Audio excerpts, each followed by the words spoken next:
बच्चों, हिंदी भाषा हो या साहित्य, व्याकरण उसका अभिन्न हिस्सा होता है। व्याकरण ही वह माध्यम है जिसके द्वारा हम शुद्ध बोल, लिख और पढ़ सकते हैं।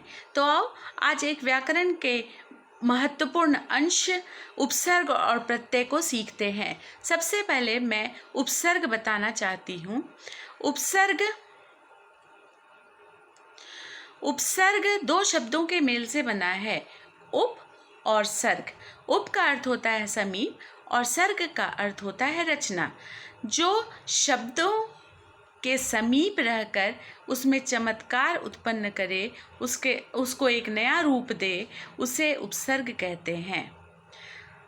तो उपसर्ग की परिभाषा है वह शब्दांश जो मूल शब्द के पहले, प्रारंभ या आगे लगकर उसके अर्थ को बदल दे, वह उपसर्ग कहलाता है।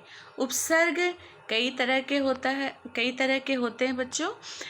संस्कृत उपसर्ग जो करीब 22 होते हैं, हिंदी उपसर्ग जो 15 कम से कम 15 की संख्या में होते हैं, उर्दू और फारसी उपसर्ग जो भी 15 की संख्या में होते हैं, और सबसे मज़ेदार उपसर्ग होता है अंग्रेज़ी का, जो तुम्हें एक चमत्कार के रूप में नज़र आता है। तो संस्कृत के कुछ उपसर्ग हैं, जैसे अति। अति का अर्थ होता है अधिक, और इसे अगर अधिक में लगा दें तो अत्यधिक बन जाता है। इसे अगर रिक्त में लगा दें, रिक्त के पहले लगा दें तो अतिरिक्त बन जाता है। उसी तरह उत उपसर्ग है, जो अगर कर्ष के पहले लगा दें तो उत्कर्ष। दुर उपसर्ग है, उसे अगर उपयोग के पहले लगा दें तो दुरुपयोग। इसी तरह हिंदी के कुछ उपसर्ग हैं। अगर हम इसे धर्म के आगे लगा देते हैं तो वह अधर्म हो जाता है, छूत के आगे लगा दें तो अछूत हो जाता है। उसी तरह एक मूल शब्द है पुत्र, अगर उसके पहले सोपसर्ग लगा दें तो वह सुपुत्र, और अगर उसके पहले कोपसर्ग लगा दें तो वह कुपुत्र हो जाता है।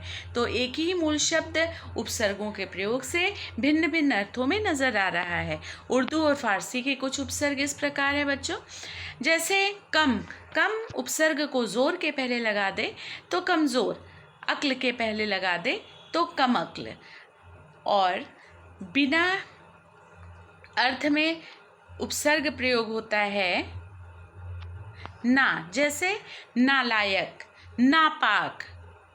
उसी तरह बे शब्द भी प्रयोग होता है, जो बेशर्म, बेपरवाह आदि शब्दों में लगा होता, आदि मूल शब्दों में लगा होता है। इसी तरह अंग्रेज़ी के भी कुछ उपसर्ग हैं, जो अगर इंस्पेक्टर के पहले सब लगा दें तो सब इंस्पेक्टर, कलेक्टर के आगे डिप्टी लगा दें तो डिप्टी कलेक्टर, मास्टर के आगे हेड लगा दें तो हेड मास्टर, चांसलर के आगे वाइस लगा दें तो वाइस चांसलर होता है। इस प्रकार उपसर्ग समझ में आ गया होगा बच्चों। इसकी परिभाषा है वह शब्दांश जो किसी मूल शब्द के पहले लगकर उसके अर्थ को बदल दे, उसे उपसर्ग कहते हैं। उसी तरह प्रत्यय है। प्रत्यय उपसर्ग के ठीक विलोम रूप में हमें नज़र आता है। प्रत्यय वह शब्दांश है बच्चों जो किसी शब्द के बाद लगकर उसके अर्थ को एक नया रूप देता है। प्रत्यय के भी भेद होते हैं, लेकिन वह नामों से सिर्फ संस्कृत में प्रयोग होता है, जैसे कृत प्रत्यय और तद्धित प्रत्यय है। यह नाम से सिर्फ संस्कृत भाषा में ही हमें देखने को मिलता है। हिंदी में हम बस इतना याद रखें कि प्रत्यय वह मूल शब्द है जो किसी शब्दांश के बाद लगकर उसे एक नया शब्द बनाने में मदद देता है। जैसे आवट प्रत्यय है, अगर लिख के बाद लगा दे तो लिखावट। अनीय प्रत्यय है, उसे पठ के बाद लगा दे तो पठनीय। अक्कड़ प्रत्यय है, उसे घूमना के बाद लगा दें तो घुमक्कड़, पीना के बाद लगा दें तो पियक्कड़। उसी तरह अंत है, अगर रटना के बाद लगा दें तो रटंत। उसी तरह अन है, चिंता के बाद लगाते हैं तो चिंतन, पढ़ना के बाद लगा दे तो पठन।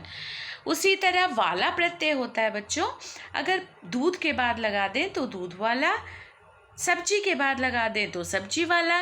इस तरह उपसर्ग और प्रत्यय दोनों एक दूसरे के विपरीत है। उपसर्ग वह शब्दांश है जो शब्दों के पहले लगता है, प्रत्यय वह शब्दांश है जो शब्दों के बाद लगता है। मैं एक महत्वपूर्ण बात बता दूं बच्चों, उपसर्ग और प्रत्यय एक ही मूल शब्द में भी लग सकते हैं। जैसे मान लो मान शब्द हम लेते हैं, अगर उसमें अप उपसर्ग लगा दें और इत प्रत्यय लगा दें तो वह अपमानित शब्द हो जाता है। धर्म मूल शब्द लें, अगर अ उपसर्ग लगा दें और इक प्रत्यय भी लगा दें तो अधार्मिक हो जाता है। तो इसी तरह कुछ कुछ शब्दों में प्रत्यय और उपसर्गों दोनों का प्रयोग होता है। एक और महत्वपूर्ण बात मैं बताती हूँ बच्चों, कभी भी उपसर्ग और प्रत्यय तथा मूल शब्दों के बीच जोड़ या प्लस चिन्ह का प्रयोग कदापि मत करना, यह गलत है। जोड़ और प्रश्न चिन्ह का प्रयोग सिर्फ संधि विच्छेद में किया जाता है, कहीं अन्यत्र नहीं। इसे लिखते समय जब प्रश्न अभ्यास करो तो इसे लिखते समय हम किसी भी शब्द को, अगर उपसर्ग प्रयोग है तो हम पहले शब्द लिखेंगे, फिर उपसर्ग लिखेंगे, उसके बाद मूल शब्द लिखेंगे। उसी तरह यदि प्रत्यय प्रयोग करना हो तो पहले शब्द, फिर प्रत्यय, उसके बाद मूल शब्द। मतलब इससे स्पष्ट हो जाता है कि किसी मूल शब्द क्या है और प्रत्यय है या उपसर्ग है। मैं आशा करती हूँ तुम्हें उपसर्ग और प्रत्यय समझ में आ गया होगा। प्रतिदिन किसी भी व्याकरण पुस्तक से उपसर्ग और प्रत्यय का अभ्यास करो। मुझे उम्मीद है तुम अवश्य समझ जाओगे और तुम्हारे पास कई शब्दों के भंडार भी हो जाएंगे। इसी के साथ अगर उपसर्ग और प्रत्यय समझ आ गया हो तो प्रतिदिन इसका अभ्यास करो और अच्छे अंकों से परीक्षा में पास हो जाओ। धन्यवाद।